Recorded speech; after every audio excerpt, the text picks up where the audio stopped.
Guys, நான் வந்துட்டு ஏற்கனவே வீடியோ எடுத்து வச்சுருந்தேன். ஆனால் இந்த கரீனாக்கார் என்ன பண்ணான்னு தெரில, அந்த வீடியோவே காட்டலை. சரி இப்போ எடுக்கிற வீடியோ வச்சு நல்லா இருக்குதுன்னு சொல்லிட்டு அந்த வீடியோ எடுத்துக்கிட்டு இருந்தேன். இப்போ உங்ககிட்ட பேசும்போது இங்கே ஒருத்தர் நாக்க வச்சிட்டேன் கைஸ்.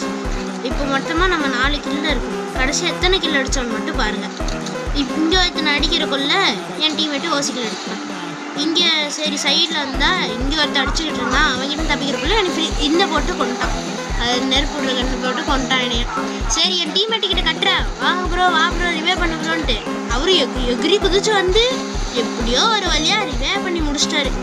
ரிவே பண்ணி என்ன ப்ரோ ரிவே பண்ணுறேன்? ரிவே பண்ணிட்டாரு. ரிவே பண்ண உடனே நான் மெடிக்கிட்ட சுற்றிட்டு நேராக இங்கே ஒருத்தர் ஃபைட் எடுத்துக்கிட்டு இருந்தான். அவங்ககிட்ட போனால் அவங்ககிட்டயும் செத்துட்டேன். சரி இப்படின்னு சொல்லிட்டு உட்காந்து நான் நார்மல் மெடி 2 சுற்றிட்டு அவங்ககிட்ட அட்டாக் எடுக்கிறக்குள்ள என்னையை போட்டு படாத பாடுபடுத்தினா மக்களே. என்ன வேணான்னு சொல்கிறேன், ஃபுல்லாக கேளுங்க. மறக்காமல் ஒரு லைக்கும் சப்ஸ்கிரைபும் பண்ணிக்கோங்க. இங்கே இருந்து பார்த்தீங்கன்னா நானும் அவனை அடிக்கிறேன். அவன் தப்பிச்சுக்கிட்டே இருக்கான் அந்த மலையில் இருக்கிறதுனால. எப்படியோ ஒரு வழியாக ஒரு 46 மட்டும் டேமேஜ் கொடுத்தேன். ஆனால் கடைசியில் பார்த்தீங்கன்னா முடியலை, அவனை அடிக்க முடியல. கடைசியில் ஓசிகள் போட்டான். இந்த நாய் கேரக்டரை வேற விட்டுறானுங்க. எனக்கா ஜோன்லேயே ஹெச்பி போகுது. இதை போட்ட உடனே எனக்கு ஃபுல்லாக ஹெச்பி போக ஆரம்பிச்சிருச்சு. அங்கே அவன் டீம்மேட்டு வா ப்ரோ உள்ளன்ட்டு கூப்பிடுறான். சரி ப்ரோ வரேன் ப்ரோன்னு சொல்கிறக்குள்ளே இவன் வேற அடிச்சுக்கிட்டே இருக்கான் அப்படியே சைடில் இருந்து. இவங்கிட்டேருந்து தப்பிக்கோ ஒரு பெரும்போக்காக இருக்குது. இவங்கிட்டேருந்து தப்பிச்சுட்டு அங்கே போனால் மாஸ்டர் ட்ரக் எடுத்துகிட்டு வரேன் ப்ரோ டக்குன்ட்டு அப்புறம்னு சொன்னாங்க. சரி டக்குன்ட்டு போனால் அவன் என் மேலே மாஸ்டர் ட்ரக் ஏற்றிட்டாரு.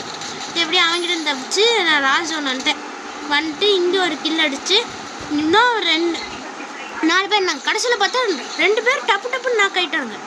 ஐயோ இப்போ என்னடா 2v6 பார்த்துக்குள்ள கடைசியில் பார்த்தீங்கன்னா 2v4 வந்துடுச்சு. இங்கே நானும் அங்கே ஒருத்தனை சரியாக டேமேஜ் கொடுத்தேன். ஆனால் என் டீம்மேட்டு ஓசிக்கில் எடுத்துட்டான். இங்கேருந்து சரி என்ன பண்ணேன், இவங்க 2 பேர்த்த நம்மனா போடுறோன்னு சொல்லிட்டு வெயிட் பண்ணேன். இப்போனா மக்களே எனிமியின் டீமு ஒரு மிஸ்டேக் பண்ணிட்டான். என் கீழே இருக்கிறத பார்க்காம ஏறிட்டான். உடனே அவனுக்கு 2 பேர்த்தையும் அடித்து இந்த மேட்ச்சுக்கு தரமான போய் அடிட்டோம். மறக்காமல் ஒரு லைக்கும் சப்ஸ்கிரைப்